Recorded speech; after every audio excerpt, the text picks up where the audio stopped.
They kicked me out on a Tuesday. It was 10 degrees outside, colder with the wind off the river. The front steps hadn't been cleared. A thin crust of ice had formed on the railing, pale and slick. I stood with the door half closed behind me, my boots on the threshold, my bag still zipped at my feet. No one said I should come in. The pill was on the table, a pale green capsule inside a plastic sandwich bag, set right between the salt shaker and a glass of tap water, like it belonged there. "That's military issue," my dad said, calm, like he'd rehearsed it. I didn't speak right away. The kitchen clock ticked once, slow and deliberate. I could hear the radiator gurgling in the hallway. "I've never seen that before," I said. My voice was steady. I made sure of it. Eric leaned against the doorframe, arms crossed, expression light. "It was in your bag." "No," I said. "It wasn't." He shrugged. "We checked." I turned to my father. He was still in his uniform, navy jacket zipped to the collar, badge on his chest, boots polished. His hands rested on the back of a chair, not gripping, just resting. His jaw was tight. "You searched my stuff." Eric laughed. "Dad said we needed to make sure the house was clean. I figured you wouldn't mind." I stared at him. He didn't blink. He'd been practicing this. I saw it in the way he tilted his head, not defensive, not confrontational, just waiting, like he'd already won. Mom stood near the sink, drying her hands on a towel that didn't need drying. She always needed something in her hands when she was nervous. The towel had been folded 3 times already. "She's just being spiteful," she said, not to anyone in particular. I looked back at my father. "I didn't put that pill in my bag." His eyes met mine for half a second. Then he looked away. That was all it took. He didn't ask questions. He didn't check the story. He didn't even hesitate. He just nodded once, the way he did at the end of a firehouse report. Facts accepted, action taken. "You're going to need to leave the house," he said. My ears rang, not from volume, from precision. "How long?" I asked. He didn't answer. "I didn't do anything," I said. I didn't raise my voice. I didn't plead, I just said it. My mother stepped forward. "We're not doing this," she said, voice brittle. "You want to act out? Go ahead, but not here." Eric stayed leaning against the frame, arms crossed, smirking like someone who knew he'd been believed, like someone who'd planted something, waited, and been rewarded for the performance. My backpack sat on the floor beside the radiator. The top pocket was unzipped. I hadn't left it that way. I picked it up, slung it over my shoulder. It felt heavier than usual. I didn't check. I didn't ask for proof. Their silence was too loud for that. I stepped outside. The screen door clattered behind me. No footsteps followed. No voice called out. My truck was parked 1 block down near the hydrant. The windshield was covered in frost. I climbed in, started the engine, waited for the heat to catch. My fingers stung.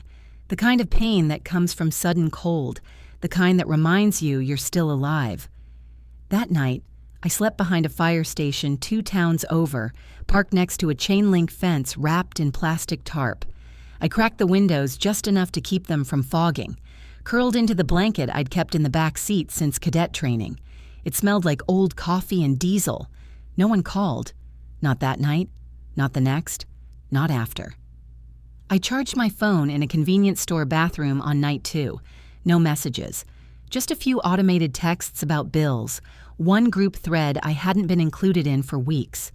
I watched the screen go dark again. Let it stay dark. On night 3, I parked near a veterans clinic. There was a bench out front with chipped green paint and a rusted plaque. I read it twice. It said something about honor, but the words had faded. I sat in the cab, coat zipped to my chin, and tried to sleep.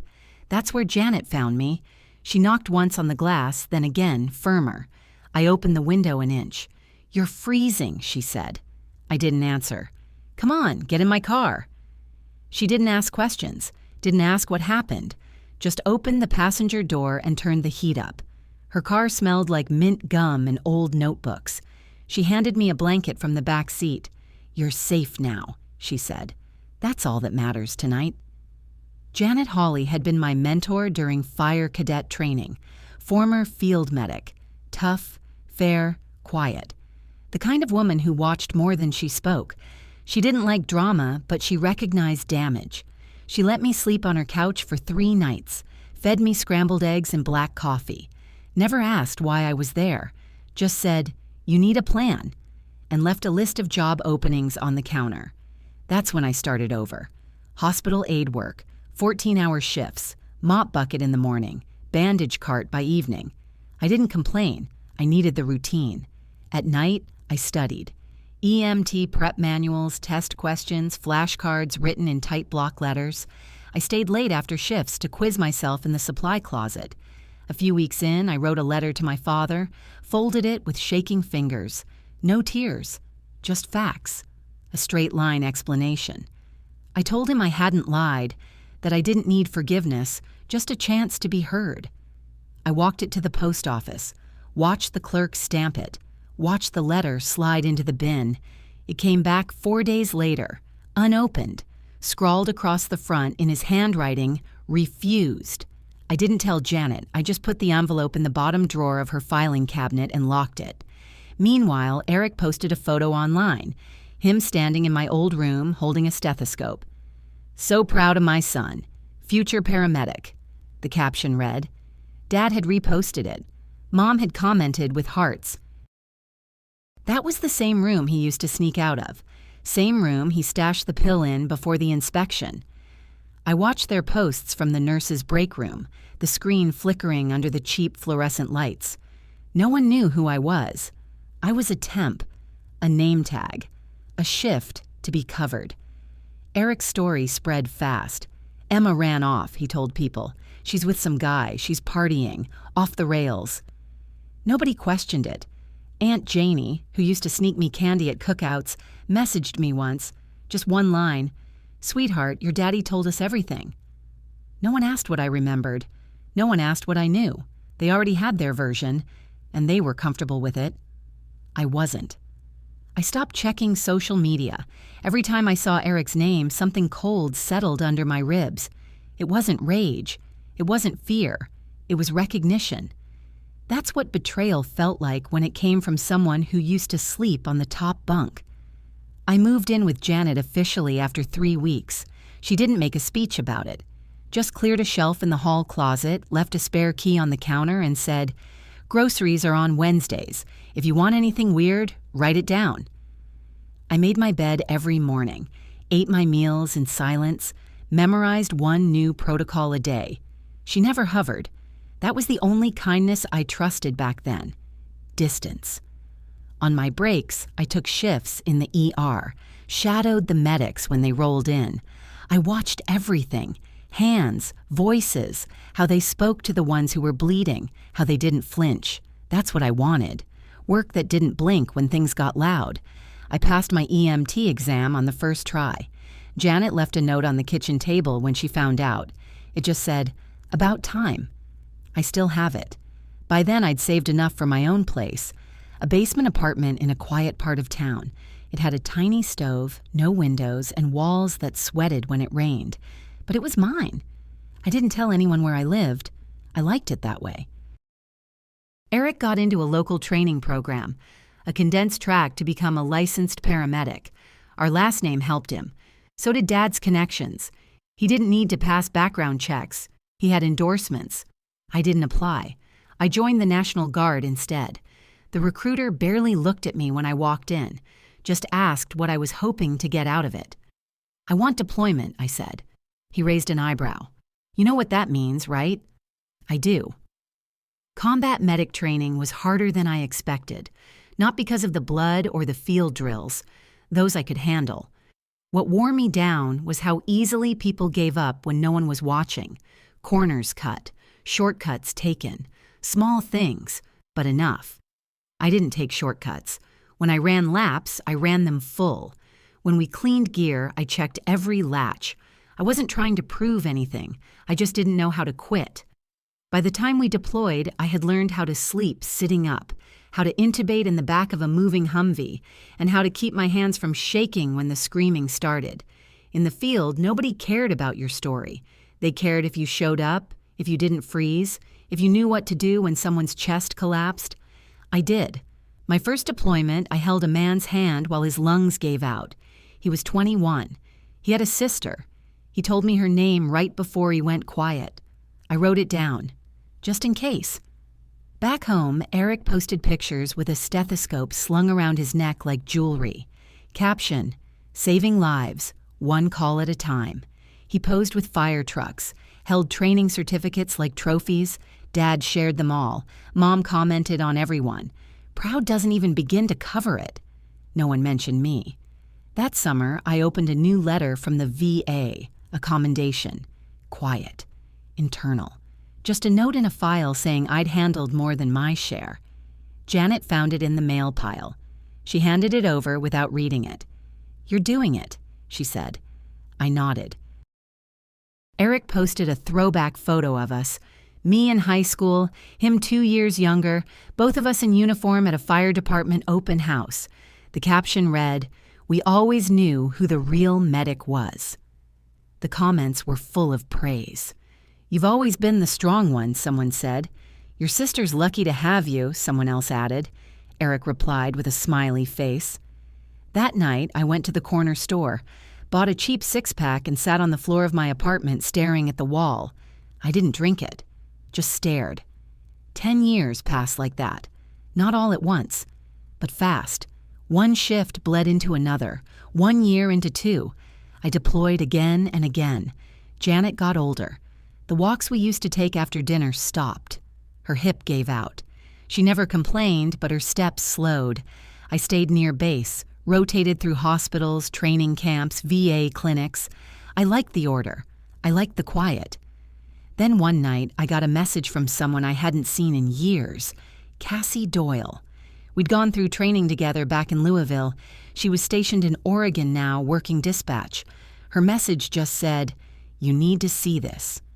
Attached was a screenshot, a text thread between her and Eric, old friends from summer camp. Eric had sent it to her by mistake. LOL. Move my pill to Emma's bag just in time. Dad's about to flip. I stared at it for a long time. The date matched. The tone was casual. No fear, no guilt, just amusement. Like it was a joke with no consequences. I didn't cry. I didn't shake. I saved it. Then I opened the drawer where I kept old things, folded papers, sealed envelopes. The returned letter from my father sat right where I'd left it, still marked refused. I took a photo of that too. 2 images. That's all I needed. A month later, a local paper did a feature on a new mobile field clinic I'd helped launch, focused on veterans, underserved communities, quiet work. They ran a photo, me standing in front of a folding table, arms crossed, uniform clean, name tag visible. The next morning, I got a message from Dad. He didn't write much, just, "Always knew you had it in you." I stared at the screen. Then I attached 2 images, the screenshot, the letter. I didn't write anything. He read it. I know, because 2 hours later, Cassie messaged me again. "Your dad just showed up at Eric's place, alone." I didn't ask what he said. Didn't need to. The next day, Mom sent a message I didn't open, then another, and another. The subject line on the last one just read, "Please." I let it sit in my inbox. That weekend, I hosted a clinic at a city shelter. 87 patients, 7 emergency transports, 1 overdose reversal. Around 4 p.m., I stepped outside for air. The sun was low, parking lot half-shadowed, and there he was, my father, standing at the far end of the lot in his old uniform, hands at his sides, watching. He didn't wave, he didn't call out, I didn't move. After a while, I nodded once. He nodded back. Then he left. I went back inside. That night, Janet asked how the clinic went. I told her we saved 3 lives. She nodded, satisfied. Then she paused. "Someone stopped by," she said. "Left this for you." She handed me an envelope. Inside was a photo, one of the old ones from the cadet graduation. Me in the front row, Dad behind me, hand on my shoulder. On the back, he'd written, "I'm sorry. You deserved better." I folded it once, clean and neat, and put it in the drawer with the rest. Not because I forgave him, not because it fixed anything, but because it was true. I didn't reply to the note. Not because I wanted distance. I already had that. Not because I needed silence. I'd made peace with it. But because answers felt like invitations, and I wasn't offering one. Letting go wasn't a speech or a ceremony. It was a decision made quietly, over time, when you stopped checking the door and started trusting the lock. The next 6 months passed the way steady work always does. Early mornings, intake forms, cold coffee. Twice weekly drives to rural sites with equipment in the back of the van and tarps to cover the tables if rain came early. I didn't miss the hospital. I didn't miss the military. I liked the hours I kept. I liked being the one people didn't expect but still relied on. Most of our patients were older, men with creased foreheads and swollen knees, some who'd served, some who'd just been forgotten, the kind who wore their pain under denim in silence. They didn't ask for sympathy. They just wanted someone who knew what a scar meant without needing it explained. Sometimes they left notes, slipped into the clinic suggestion box, crude handwriting, misspelled words. "Thank you, Doc. Feel better now. You care?" I kept them in a shoebox. One day, a woman came in asking for help with her brother. Paranoid, belligerent, refusing meds. He'd been injured during his second tour and never made it back right. She said it like a confession, as if she'd failed him. I said I'd check on him. He lived in a trailer parked behind a vacant lot. The front door was cracked near the hinge. Inside smelled like burned coffee and old wood. He didn't yell when I arrived, just stared at me like I was another uniform. "You Army?" he asked. "Guard," I said. He nodded once. "Okay." That was all it took. After 20 minutes, he let me look at his leg. After 30, he agreed to the new dosage. Before I left, he said, "You've seen it, haven't you? The real thing." I didn't answer. He smiled anyway. "Thought so." Later, Janet asked why I always stayed past shift hours, why I never turned off my phone. I told her I didn't know how to leave something half done. She smiled without humor. That's not always a strength. I nodded. She was right.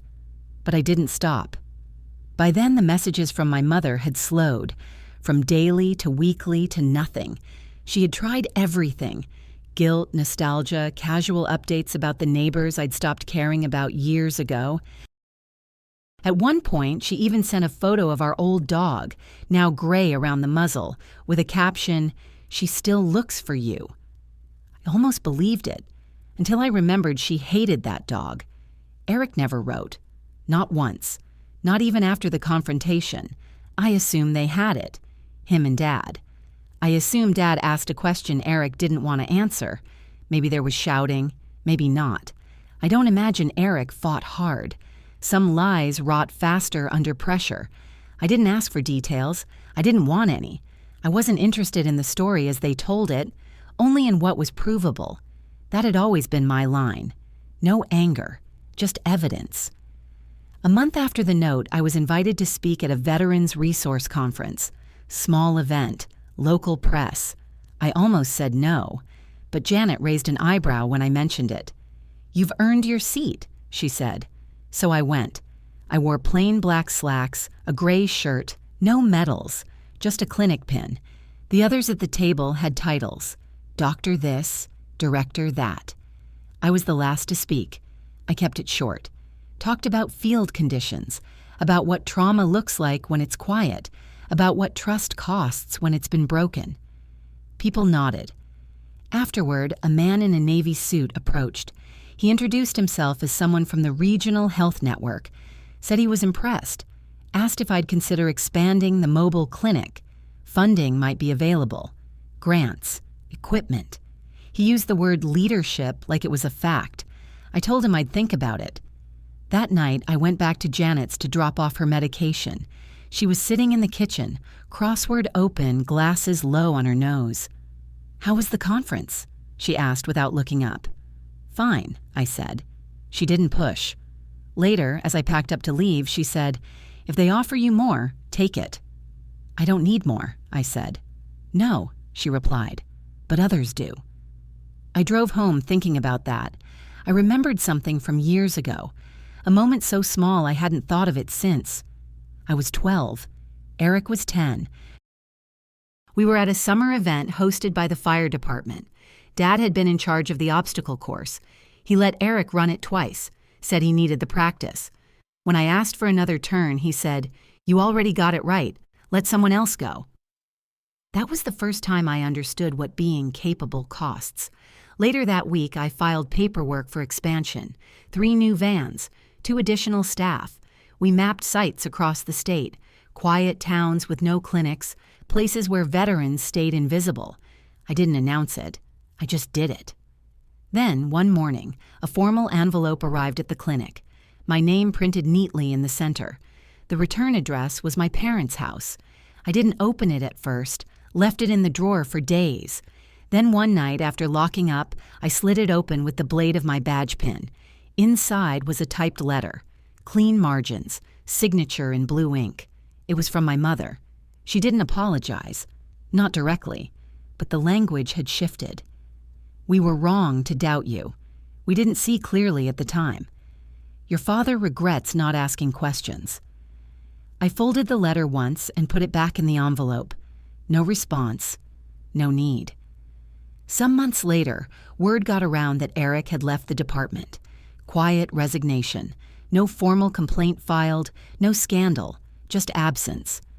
A volunteer at the clinic told me she saw him working at a private transport company, the kind that shuttles patients between facilities. Low visibility, fewer questions. He hadn't changed his social media, still showed photos in scrubs, still called himself a medic. But the comments had slowed. Dad never messaged again. But once, during a winter storm, he sent a donation to the clinic. No name, just a firehouse check and a sticky note inside the envelope that read, "For fuel." JRI added it to the ledger without comment. When the new vans arrived, I held a quiet orientation in the clinic lot. Rain threatened all morning. Everyone huddled under the awning, cups of coffee in hand. At the end, I gave them binders, color-coded, labeled with routes, protocols, contingencies. A volunteer joked that I ran the place like a unit. "I do," I said. Nobody laughed. A week later, we launched the expanded route. 3 teams, 4 counties, more than 200 patients served in the first cycle.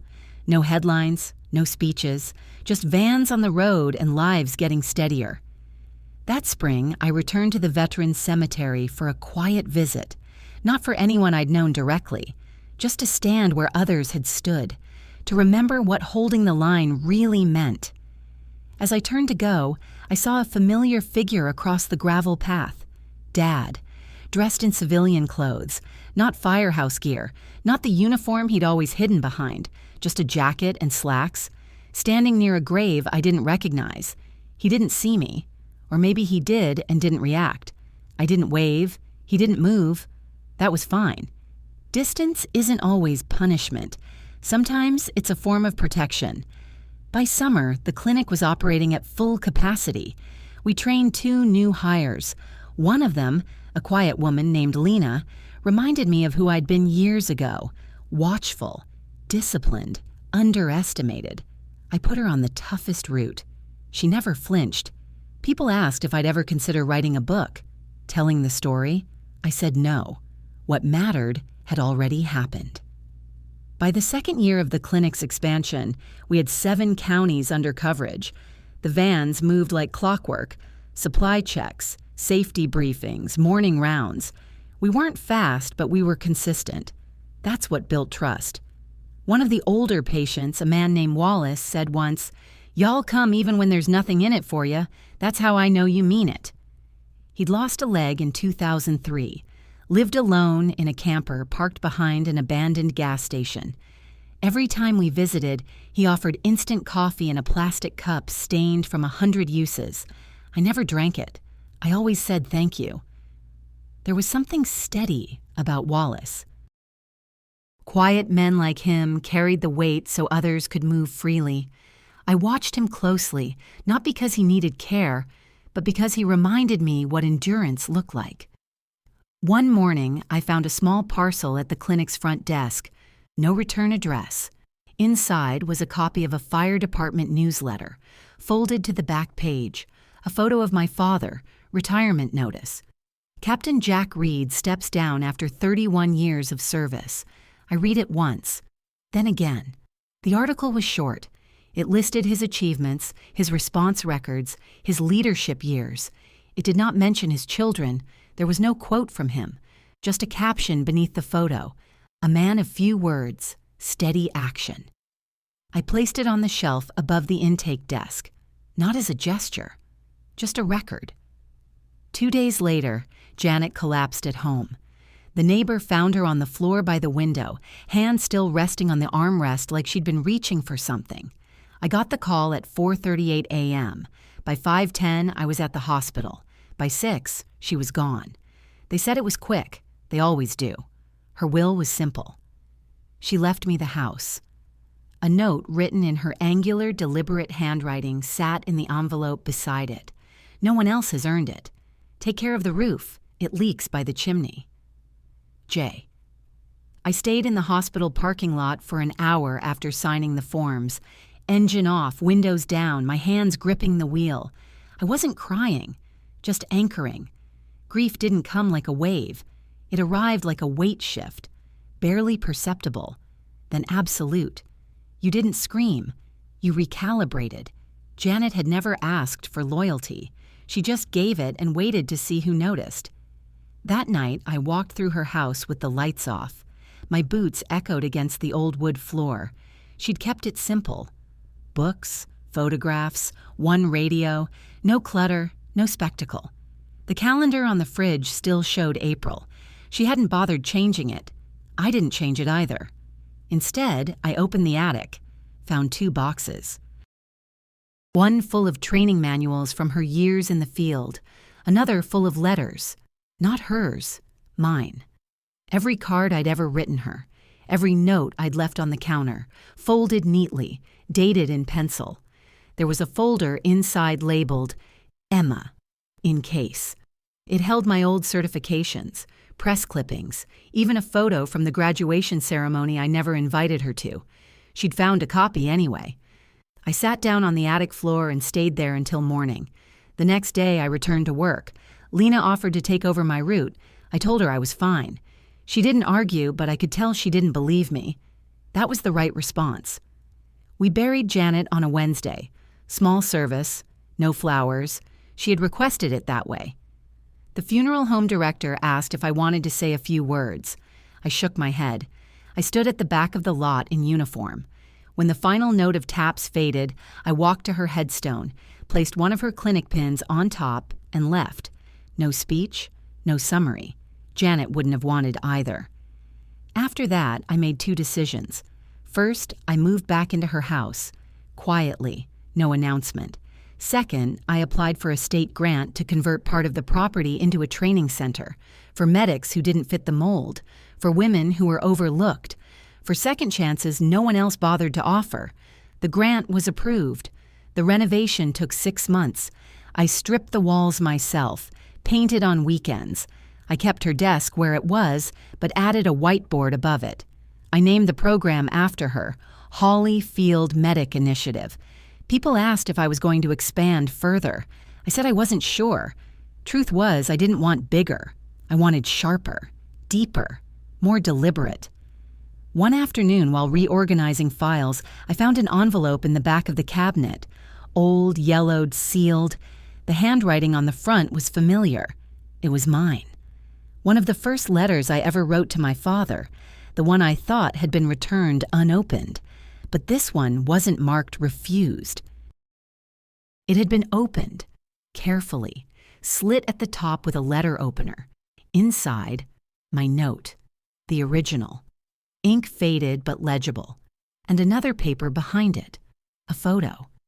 Me at 16 standing next to a training dummy in my first cadet uniform. Eric blurred in the background, out of focus. On the back, in my father's handwriting, "She doesn't lie. She waits." I didn't know what to do with it. I didn't throw it away. I placed it between two folders and slid it back into the cabinet. That week, I received a voicemail from the firehouse liaison. They wanted to include me in a legacy feature, Read Family, a tradition of service. I didn't call back. Instead, I sent them a copy of Janet's photo, labeled Mentor, First Responder, Unrecognized Lineage. I heard they ran it as a separate piece. Good. In October, I received a formal invitation. My father was being honored at a civic event for his retirement. Local award, banquet, speeches. A table had been reserved for me. I stared at the envelope for 10 minutes before placing it in the trash. Later, I pulled it back out and placed it with the rest of the clinic mail. Unopened. Not hidden. Just sorted. One of the new hires asked if I'd ever considered running for a leadership role in the regional medical board. Said I had the reputation, the credibility. I said I preferred the field. He nodded, then paused. Your family ever visit the clinic? No. Ever ask about it? Not really. He didn't ask again. In December, I visited the trailer park where Wallace used to live. His neighbor said he passed in his sleep. No family claimed the body. They'd cremated him, sent the ashes to the county office. I signed the release form. He now rests in a small wooden box in the top left drawer of my office, beside the first aid manuals he once borrowed. A sticker on the lid reads, Wallace, Vietnam. That spring, the clinic passed 10,000 patient visits. We didn't throw a party, just updated the records and kept going. One night, Lena stayed late finishing inventory. I walked past the open supply room and heard her talking to a new recruit. She doesn't say much, she was explaining, but you learn more from her in 5 minutes than from anyone else in training. The recruit laughed. She ever get mad? No, Lena said, but she remembers everything. They didn't know I was standing there. I turned and walked back to my office, closed the door. Inside, the silence was familiar. I opened the drawer, looked at Wallace's box, then the old letter from my father, then Janet's note. One line from each echoed in my head. Take care of the roof. She waits. Everything we do is for this family, except it wasn't. The lie wasn't that they didn't care. The lie was that care should come with silence. I stood and walked to the clinic whiteboard, wrote one sentence. We show up, even when they don't. Then I turned off the lights. The next day, we added another route. I don't go back to the house anymore. The old one, the one I grew up in. I know it's still there.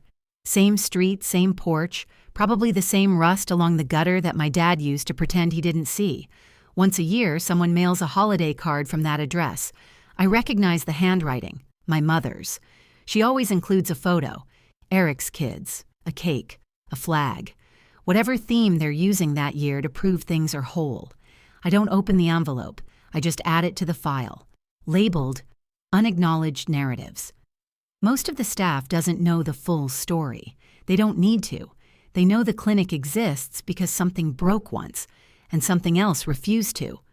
We run on systems now, calendars, inventory, case notes, but underneath that we run on discipline, on small, exacting standards that build trust where apology never arrived. When applicants ask why we don't publicize more, I tell them, we're not here to be seen. We're here so others don't have to disappear. The old rescue van still sits out back, the original one. I kept it after the expansion, even though the city offered a trade-in. It doesn't run anymore. Tires flattened to the ground, frame rusting. But I won't junk it. I go out there sometimes in the early mornings before shift, sit behind the wheel, let the cold settle in.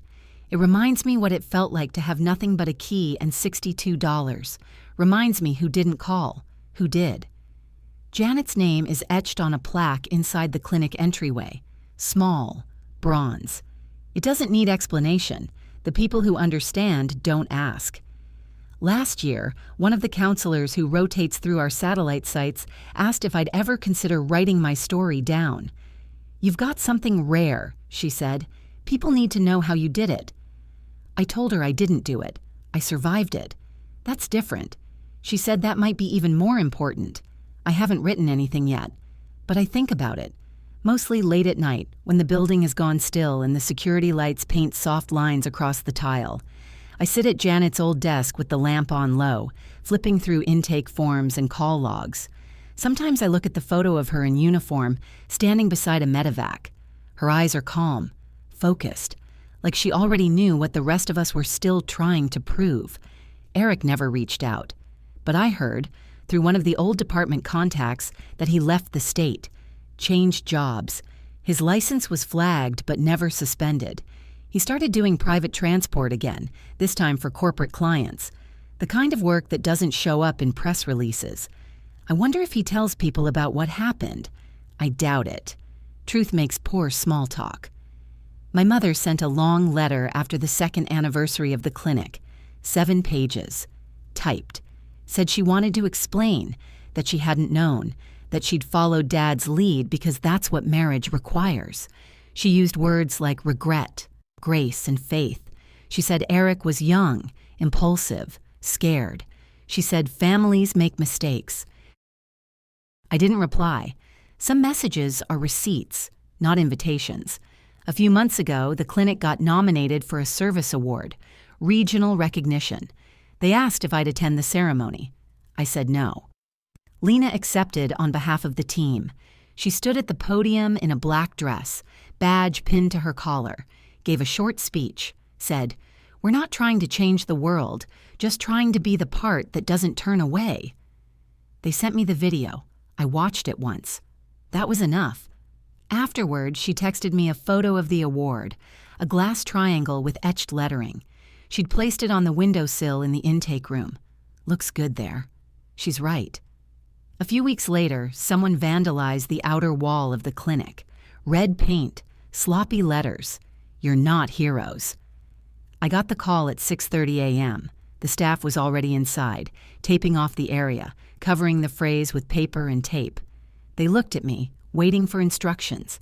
I told them to leave it for now. We held our morning briefing inside, standing by the coffee pot. No one mentioned the wall. No one made a speech. At 9 o'clock, we opened on schedule. By noon, the paint had dried. By evening, Lena came into my office holding a can of matching gray primer. "You want me to cover it?" I looked through the window. The words were still visible, crooked and loud. "No," I said. "Paint around it. Leave just the outline." She raised an eyebrow. I shrugged. Let people see what we're not. By morning, it was a frame of clean gray with nothing inside. The space said more than the words ever had. The city offered to send someone to clean it. I declined. We're not in the business of erasing what happened. We're in the business of responding to it. Last month, we added a memorial wall inside the east hallway. Not dramatic, just a narrow panel with a list of names, not of staff, but of patients who passed through. Those who had no next of kin, no one to remember. We remember. I print each name myself, laminate it, place it with care. That's how I honor the ones who didn't get their own ceremony. One morning, while checking the panel, I found a note tucked into the corner. Folded paper. No name. Just one line written in pencil. "Thank you for staying when others left." I keep it in my wallet. Somewhere around that time, an article came out. A profile of the clinic. Someone had pitched it to a state journal. They ran a photo of the old van, quoted a former patient who said, "They saved my life, but more than that, they believed me." At the bottom, a closing line. Founded by Emma Reed, a former combat medic whose work began where her family's ended. I didn't ask them to change it. Sometimes, people get it right. At the next staff meeting, someone brought donuts. I walked in late, boots muddy, jacket still damp from rain. They were laughing, talking over each other, leaning into the work. No one looked at me like they were waiting for permission. They already had what they needed. I sat down, poured coffee, listened. Later, Lena handed me a clipboard with a new intake form. At the bottom was a question she'd added. "Do you feel believed?" I read it twice. "Keep it," I said. "Now we ask every new patient. Not all answer. Some skip it, some hesitate, but some underline yes." Last week, the weather turned. Heavy rain, wind that knocked over the front sign. I came in early to set it back up. While I worked, I saw someone walking toward the clinic. Older man. Slow steps, jacket zipped high. I recognized the gait before I saw the face. My father. He stopped at the edge of the lot, didn't wave, didn't speak. I stood there, holding the base of the sign, wind pulling at both of us. He looked at the door, then back at me. That moment stretched long enough to make a choice. I didn't invite him in. He didn't ask. I nodded once. He nodded back. Then he left. That's the last time I saw him. People ask sometimes what it feels like to rebuild a life from nothing.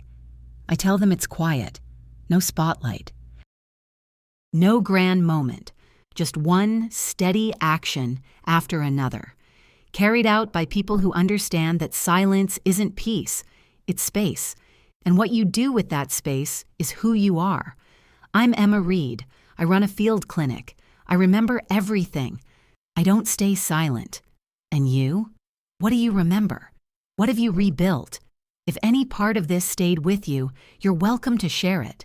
Quietly, deliberately, or not at all. That part's yours. You're also welcome to stay connected. Subscribe if you'd like. No pressure. We'll keep showing up, whether anyone's watching or not.